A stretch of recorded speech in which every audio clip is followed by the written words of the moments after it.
حاضرین، میں معین الدین شاہین، associate professor شعبہ اردو، سمراٹ پرتھویراج چوہان گورنمنٹ کالج اجمیر۔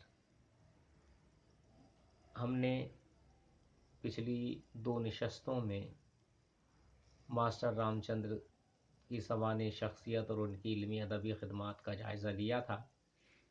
یہ سلسلہ بدستور جاری ہے اور آج ہم اسی سلسلے کو آگے بڑھا رہے ہیں۔ وہ یعنی ماسٹر رام چندر ایک عدیم المثال شخصیت کے مالک تھے، جنہوں نے اردو کے ساتھ ساتھ سائنس وغیرہ پر بلیغ مضامین لکھ کر اردو میں انشائیہ کی بنیاد قائم کی۔ متعدد اخبارات کے ذریعے انہوں نے اردو کو علمی و ادبی مضامین سے روشناس کرایا۔ انہوں نے نہ صرف خود ہی اردو کو مالا مال کرنے کے لیے خامہ فرسائی کی، بلکہ اپنے ارد گرد کے ارباب ذوق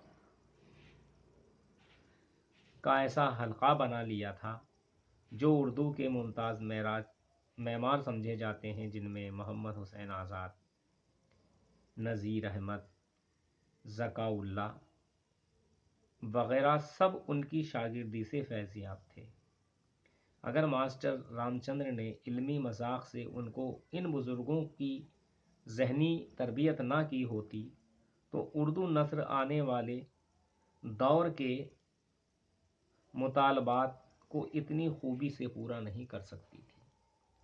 یہ خیال دراصل پروفیسر سید اعجاز حسین نے اپنی مختصر تاریخ ادب اردو میں پیش کیا ہے۔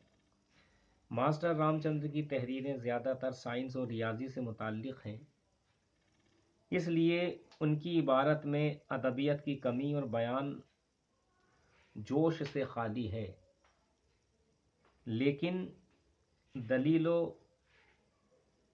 منطقیانہ انداز ان سب باتوں کی کمی کو پورا کر دیتا ہے۔ اس کا اندازہ بیان روزمرہ کی گفتگو اور بعض دیگر حوالوں سے ہوتا ہے۔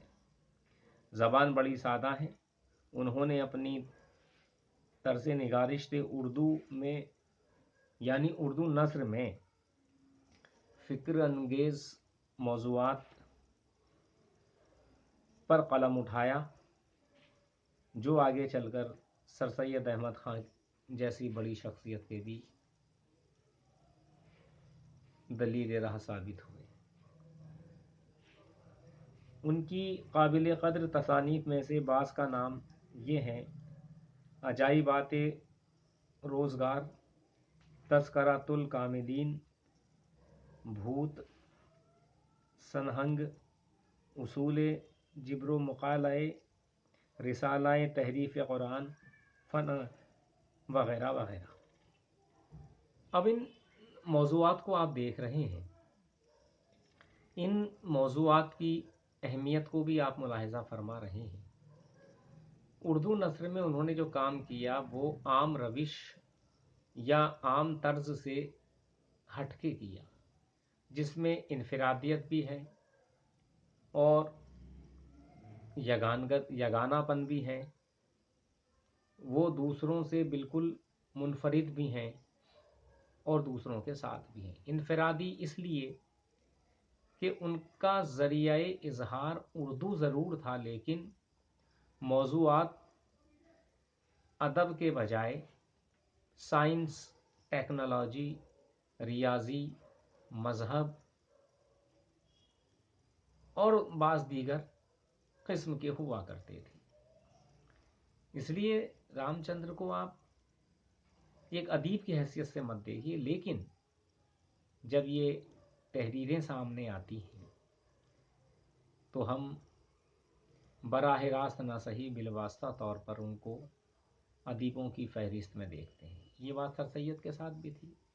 سر سید نے بھی کبھی خود کو ادیب ظاہر نہیں کیا۔ اصلاح قوم کے لیے انہوں نے اردو کو ذریعہ اظہار ضرور بنایا۔ تہذیب الاخلاق کے ذریعے انہوں نے اپنی بات عوام تک پہنچائی، لیکن ان کا مقصد ادب تخلیق کرنا نہیں تھا۔ یہی بات ماسٹر رام چندر کے ساتھ پیش آئی کہ انہوں نے اردو کو اپنا ذریعہ اظہار بنا کے ایسے موضوعات پر قلم اٹھایا جو ان سے پہلے ہی نہیں بلکہ ان کے بعد بھی بہت سو نے نہیں اٹھایا۔